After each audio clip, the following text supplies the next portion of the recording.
It's so cozy up here with the fire. Well, this is a pleasure to be up here today for a couple reasons. First of all, it's always exciting to come down here to plug and play.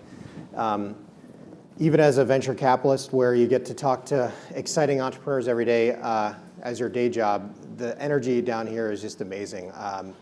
So it's exciting to come back. I think even more exciting than that, though, is it's rare for me to get to interview kind of on stage one of the founders of one of our investments. So this is going to be a very biased interview here for the next 30 minutes, but was super excited that we could get Adrian up here for a bit of Q&A on Omada. So we're gonna jump right in.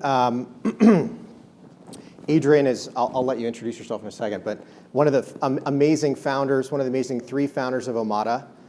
We met several years ago and invested, I think, in the last round. It's been an amazing story. I'd love to start, Adrian, with you just telling people here, and I think a lot of this talk is going to be focused on the growth and challenges of building a digital health company. So for those entrepreneurs out there, this should be interesting. But let's just start with the story of Omada. Where did the idea come from, and what captured you three in a way that led you to start a company? Great, thank you. Thank you, everyone. It's actually really exciting to be here. I've been here a couple times. I've definitely never been up on stage here. I'm excited to talk through this hour with Robert. And I guess I'd start by saying we had a unique beginning, especially relative to a lot of the companies you might be seeing here today. We started within this design company, a global design consultancy called IDEO. And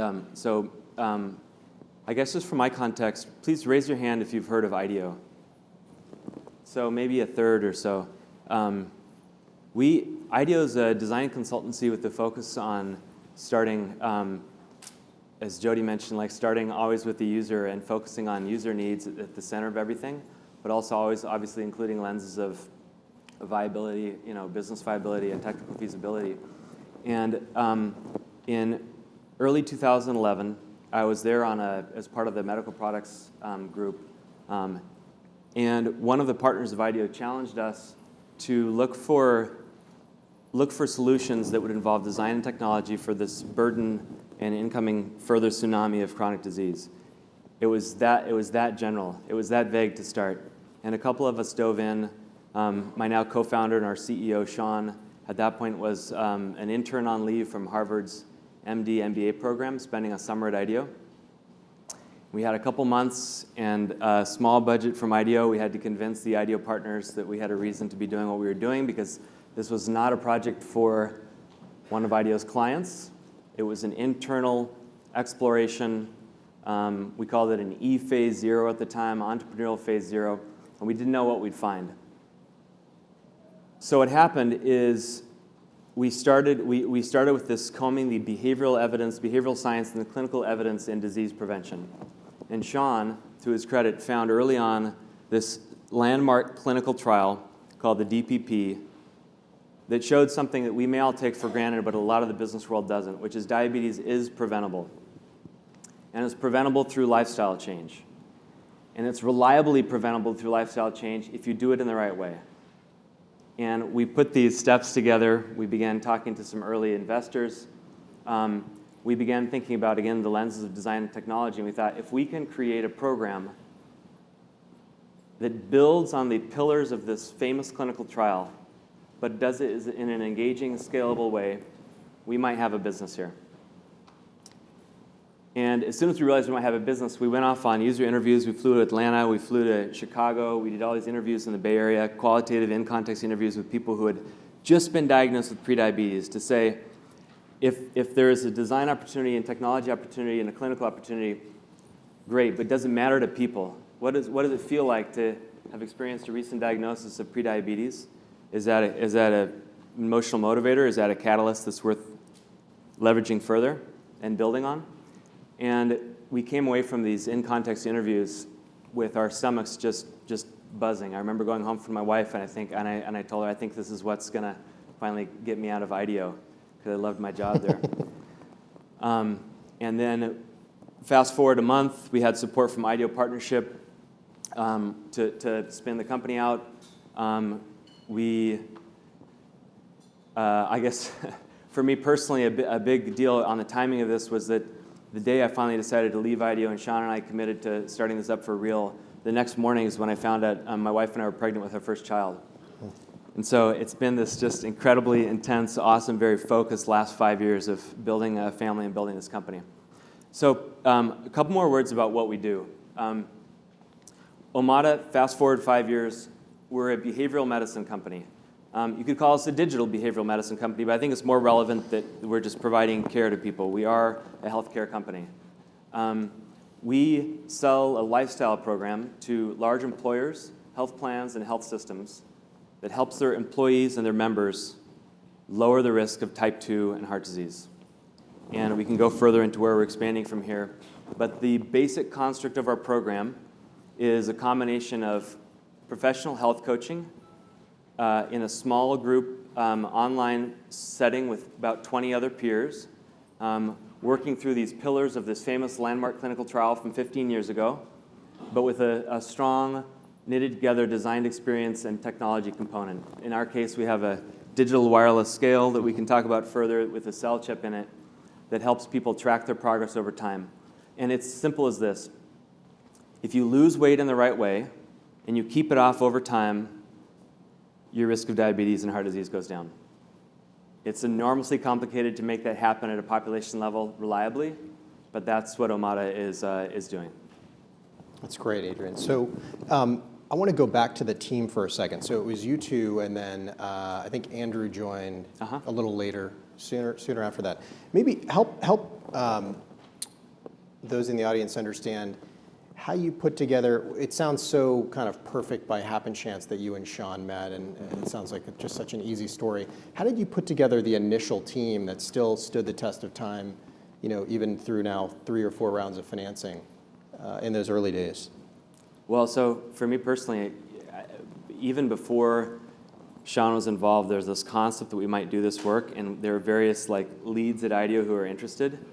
And right away I was like, okay, this has too much consultancy in it. We need somebody who's really fired up, who's 100% dedicated. And Sean, for those of you who met Sean, he really is an amazing guy. He's incredible. He's a doer through and through. And he's also one of the most positive, resourceful people you'll ever meet. And within 2 weeks, especially on those, when we were flying for these in-context interviews and meeting Sean, I was like, oh, this is it. I want to work with this guy. I had that much confidence in our working relationship from a couple weeks in. So then the question from there was, if we're building a digital program, and essentially we're building a software, a tech healthcare company, who's going to be writing the code? And it wasn't going to be Sean, it wasn't going to be me. So we really early on started looking for that CTO. And I think if many of you here know, you really can't even begin to raise money unless you have a committed full-time team. And if you're in software, you need a CTO there from the beginning. So we did the old pattern of, it's like if you want advice, ask for money. And if you want money, ask for advice.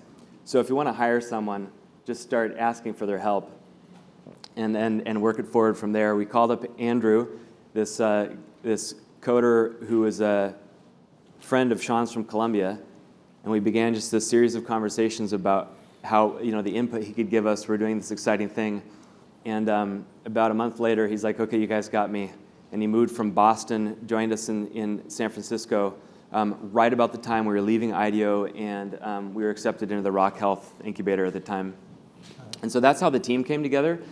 And it really helped, over the years. It really helped that Sean and Andrew knew each other from college. Andrew and I really quickly developed a rapport. And I'd say as a team, even when we didn't see things the same way, we always triumphed through just shared humor and positivity. That's great.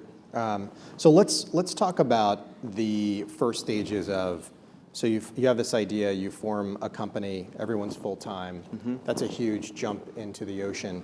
But let's talk about initial fundraising in the first pitch. So you guys, this was the first time for all of you. Yeah. And so it's particularly interesting because you've done an amazing job on fundraising and obviously building a company as well. Let's talk about the early fundraising that you did. How did you approach that process. How did you find investors? How did you figure out if they're interested? And how did you pitch them? How did you figure out how to hook us, if you will? So early on, we were looking mainly for angel investors for our seed round. Because we were connected to we were part of Rock Health. We also had exposure to institutional investors, which was good, but it was also complicated. It is fundamentally, it's mathematically complicated to bring an institutional investor into a seed round, and if we were doing it again, we'd probably would have stayed in close touch and tried to focus only on angels. But the first sell was, we're all in, we're a dedicated team, we've already started testing the waters and building actual software and putting it in people's hands, and we're extremely passionate about this, and no matter what anybody says, we're going to stick to our guns. We see the opportunity here. And we sold them with our passion and our own belief. I mean, I had been reading at the time, I was probably 15 books into nutrition at that time. A quick aside, but this is what helped sell the company, it's relevant. IDEO is an example of a Bay Area company where you have overeducated, over-enabled people in Northern California, helping coach the world on what great design is and how it can influence business. But nobody at IDEO knows how to eat. Nobody knows how to eat. We're all we're such sophisticated experts and intellectuals, but we're not good at putting food in our mouth. We do all sorts of crazy things, and then we get diabetes. I mean, it's like, I'm being a little melodramatic and flip, but the wild thing is that when you double down on people who have everything at their disposal to be good at eating, they're still not good at eating. And that was a really compelling observation to me. And this leaves aside the whole population, the massive population, the underserved population out there who are not in a healthy environment like the Bay Area.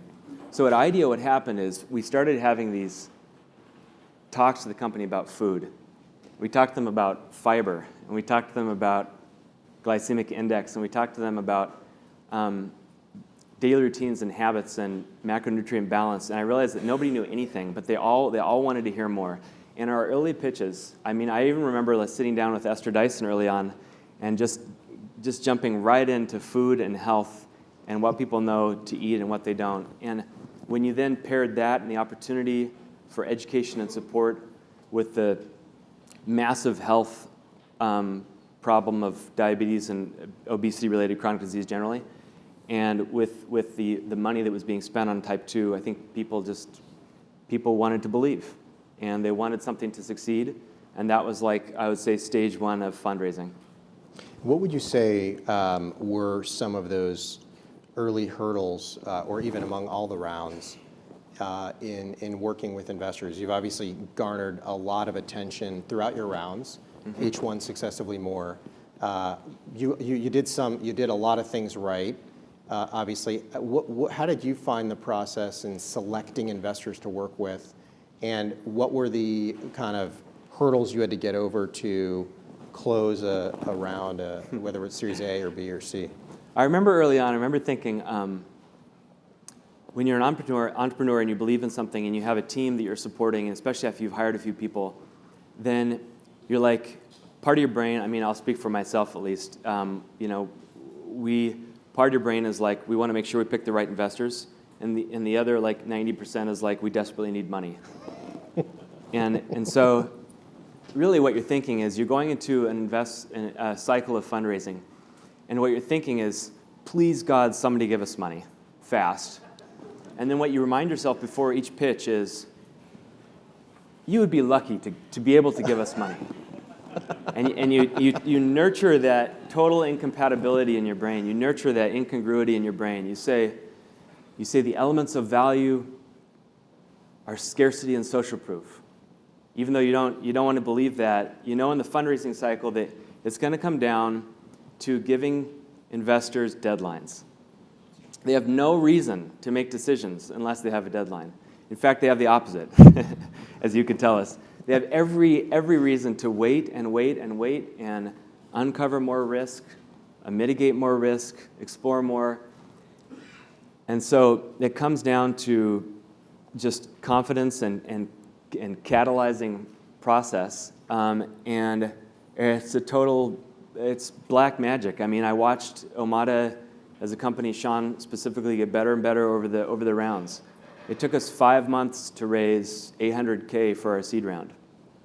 And those 5 months were 5 months of like pain and frustration, and us not getting work done. And we slowly got better at like not taking initial meetings, not taking initial meetings, taking a round of initial meetings, establishing a process, deadline. And if I could say anything to the entrepreneurs in the crowd, most of you probably know this, but like it is very, very important to study the mechanics of fundraising at different rounds. It works very, very different at a seed round than it does at a Series C. I remember just a week ago, I was talking to a company from Germany, actually, this amazing company from Berlin, who was in the Bay Area for some fundraising. And we were talking the mechanics of partner meetings. I mean, and if you don't know exactly what's happening, like what the semantics are in those short emails that you'll fire back and forth to investors, you'll be sending the wrong signals, or you'll be missing signals that they're trying to send you. And so I feel like I would advise everyone to really dig into the mechanics of fundraising.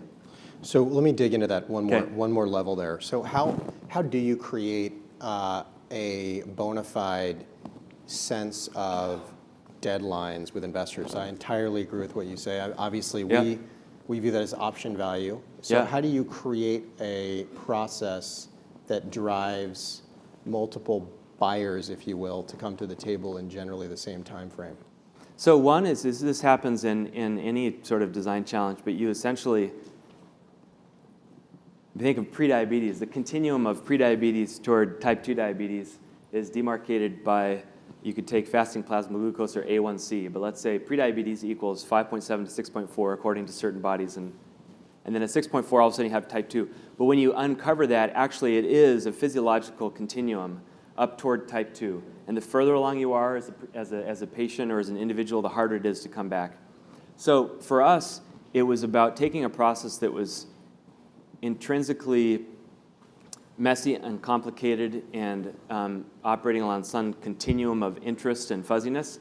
And it was just like getting better and better at project managing ourselves in the process, enforcing thresholds of interest, enforcing certain types of conversations with investors.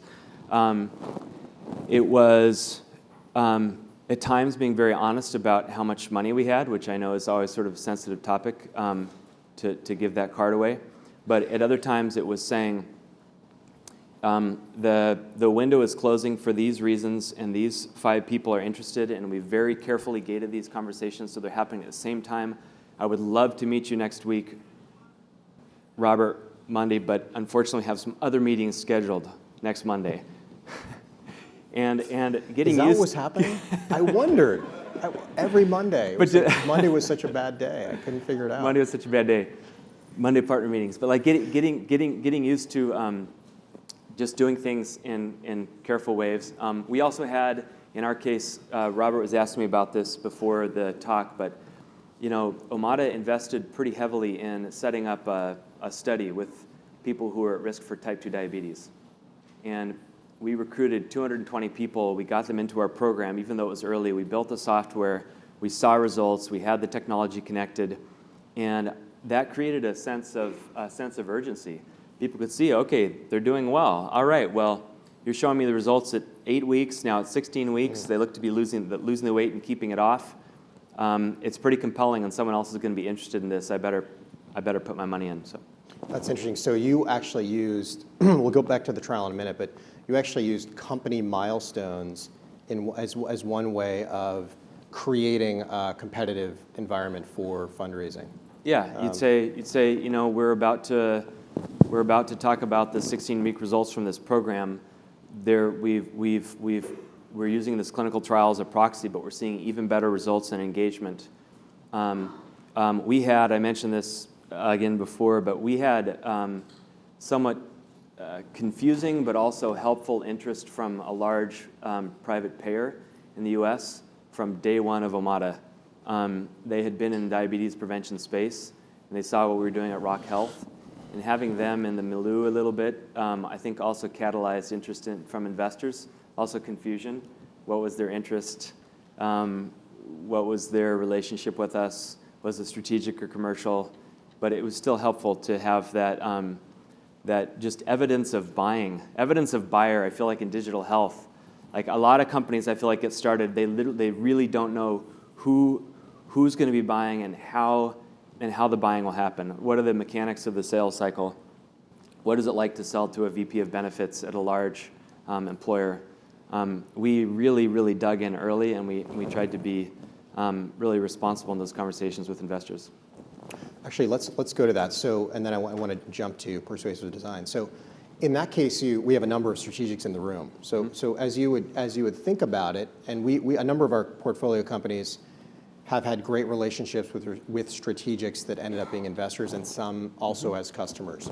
But it is a very sensitive and nuanced structure that has to be thought about. How did you guys experience that, and what advice do you have for this audience of strategics as well as entrepreneurs in thinking about how and when to engage a strategic? And I'll throw one other thing out. Most of the strategics, I'll say, and we have a lot of respect for them, are unwilling or unable to price around, largely for a number of reasons. So speak to that as well, because a level of interest, but without a price is a bit hard to gauge from a competitive perspective in closing around. So what did you guys experience in that? Well, our particular road, I felt like if there was anything that strategics could have assisted with early on, we didn't want strategic investment for the first couple of rounds, but it's been very useful in the last couple of rounds. And that was just, we had general advice from investors and angels and other advisors in when to engage strategics and how. I think if strategics could help develop a relationship and help line up pilots early, I think that would be incredibly useful, and make some seminal connections early on, and just stay in touch. Their relevance as a strategic investor and commercial partner down the line, I think, just grows and grows. I mean, in our case, Omada now, we have investment from Humana and Providence and GE Ventures and Kaiser, to name a few, and having those folks, even as observers on our board is just tremendous. And to have them on the side for some insight into their company structure, as we're also trying to move like commercial deals forward inside those companies, kind of on the commercial side, has been amazing. I don't know what we would have done with that early on. Got it. So later is probably better. For us, I mean, I'm making a broad statement, Yeah. but for us it was definitely better. We needed to focus and find some early adopting customers who didn't have any other interests. Right. So I want to focus on one last question for you. We're going to go 1 minute over here, if that's okay. Your massive area of expertise is behavioral design. So we obviously can't do a huge tutorial here, but we've talked about engaging consumers, and you guys have had amazing engagement, which has led to behavioral change. What are the 2 or 3 things that you would leave this audience of entrepreneurs with to think about in digital health, in building highly, if you will, addictive, engaging programs to achieve some impact?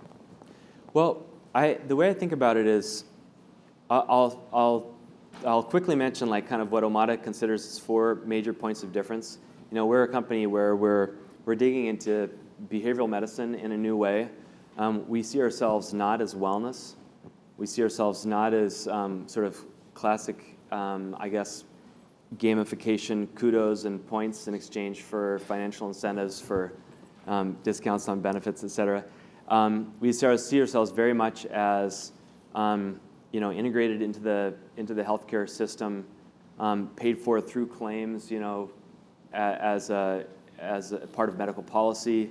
We're talking about a space where the healthcare system pays mountains of money for diabetes and diabetes-related complications and costs, but he hasn't yet quite figured out how to responsibly pay for prevention. And we see that as our responsibility and our mission. And in the next couple of years, I think we'll actually see broad coverage for diabetes prevention across the company.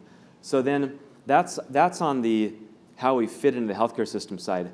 But to the individual, that's all meaningless.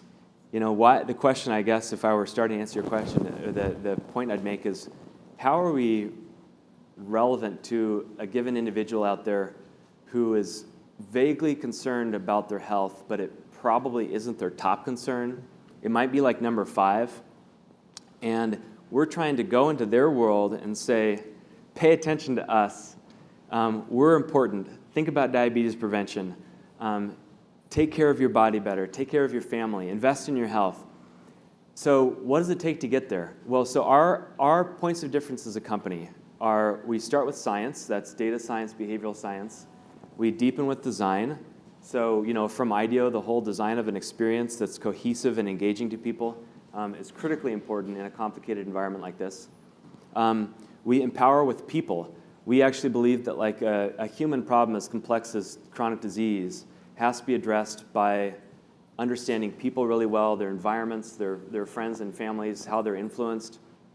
And then finally, we insist on outcomes. So our whole program is based on achieving weight loss over time, keeping it off, and that's how we price our program too. And those 4 pillars and the stance that we make is part of the trust in the partnership that we offer to the individual. When we're starting with someone in our program, they know Omada and the brand. They recognize that we're going to give them a coach, a real coach, who's going to pay attention to them and listen to them. We kick off the 16-week first stage of the program with a video from the coach talking about who they are as a human and why they're dedicated to this. We match the participant with this small peer group that we've pre-selected to be somewhat like them, like looking for some homophily when it comes to patterns of behavior or age or location or other demographic components.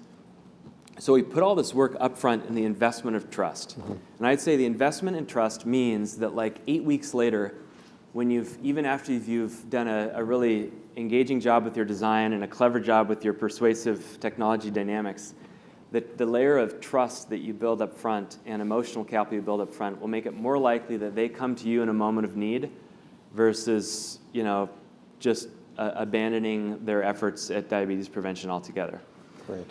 So again, front loading with people and trust and relevance. From there, it's building. I think about behavior change. It's all about like you have 1,000 ways to screw it up, and you have to keep your system as focused and simple as possible. And everything that seems just like neat and clever and exciting to you as a designer or as an engineer may not actually feel that way to the people experiencing your program. In our case, an additional challenge we have is our demographic is everyone. It's everyone over 18. We're working with Humana, Medicare Advantage with Humana, and we have a large percent of our population that's over 65. And they do phenomenally well in the program.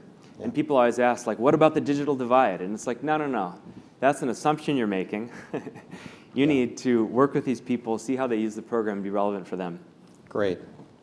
Well, I think we'll end on that. I think you've proven a lot of things at Omada to be easier than some people thought, including engaging the ARP Medicare patient in behavior change. So, Adrian, this has been a true pleasure. I'm sorry we went a little bit over. I hope you guys enjoyed it, and looking forward to the rest of the day. Thank you. Thank you so much. Thank you.